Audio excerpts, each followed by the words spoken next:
bulan Ramadan. Dan nafsu itu berada pada diri kita sendiri, berada pada diri kita.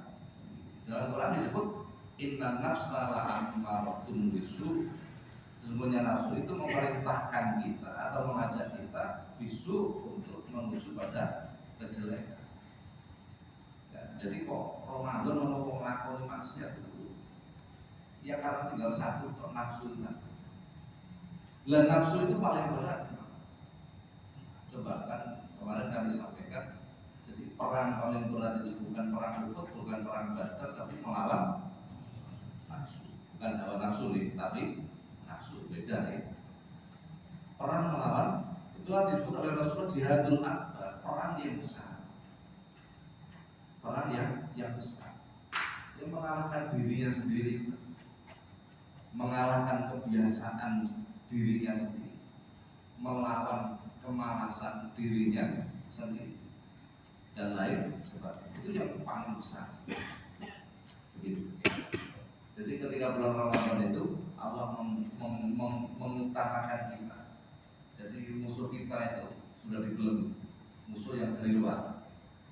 Tinggal satu, musuh yang dari dalam. Apa itu? Nafsu. Maka intisari dari puasa Ramadan, kita bahas Ramadan dulu.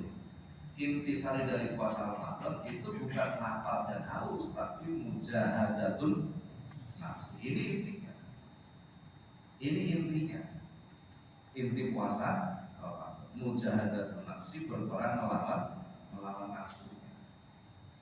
Jadi itu intinya. Jadi kita jangan terbelenggu dengan aspek fikihnya. Fikihnya itu kan menahan haus dan lapar dan sesuatu yang membatalkan puasa, mulai gampangannya mulai subuh sampai maghrib gitu kan.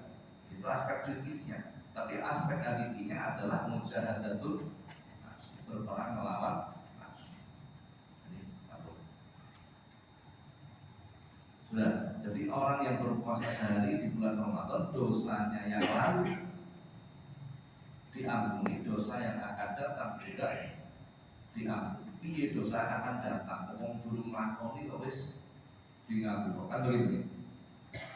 Mata qaddama bihi wa mata akhir. Apa-apa yang berlalu dan apa-apa yang akan datang. Jadi durung nglakoni kok wis dingapura itu artinya Allah menanamkan dalam hati kita berat untuk melakukan dosa. Artinya begitu. Jadi jangan disalahpahami. Aku Ramadan ini poso, saya yang nyolong masjid berarti orang masalah di Singapura bisa. Enggak begitu maksudnya. Jadi artinya Allah menanamkan dalam hati kita itu rasa berat untuk melakukan maksiat. Kita lebih terjaga lagi, itu artinya begitu. Artinya seperti lah yang dimaksud dosa-dosa yang diampuni yang lalu dan yang akan datang itu pertama adalah dosa kecil. Dosa kecil, dosa kecil lain soal. Yang disyaratkan tobat kalau bisa dosa besar. Yang kedua adalah dosa yang hakul ada, dosa selain hakul ada. Ini dosa kita di masa lalu dan yang akan datang diampuni oleh Allah itu selain dosa yang hakul ada. Dosa hakul ada itu dosa kita kepada makhluk. Itu yang dimaksud. Makanya dosa kepada makhluk itu lebih berat. Kalau dosa kepada Allah itu lebih ringan. Kenapa? Allah itu amat sangat luas ampunan. Jadi lebih ringan.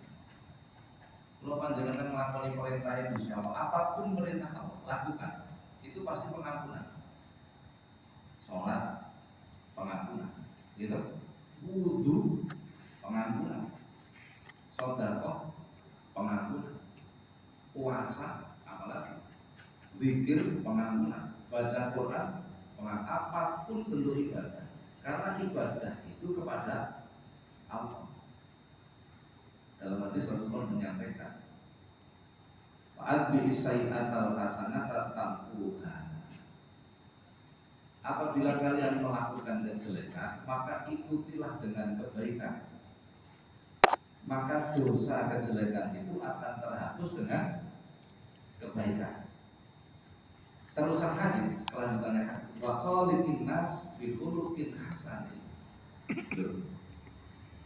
Wa khaliqin nas, dan bergaulah dengan manusia bikhuluqin hasan, dengan akhlak yang baik. Dalam tarkib hadis, susunan hadisnya, saat sayi'at al hasanat tamkuha, bila kalian melakukan kejelekan, segeralah ikuti dengan kebaikan. Maka kebaikan itu akan menghapus kejelekan. Wa khaliqin nas bikhuluqin hasan.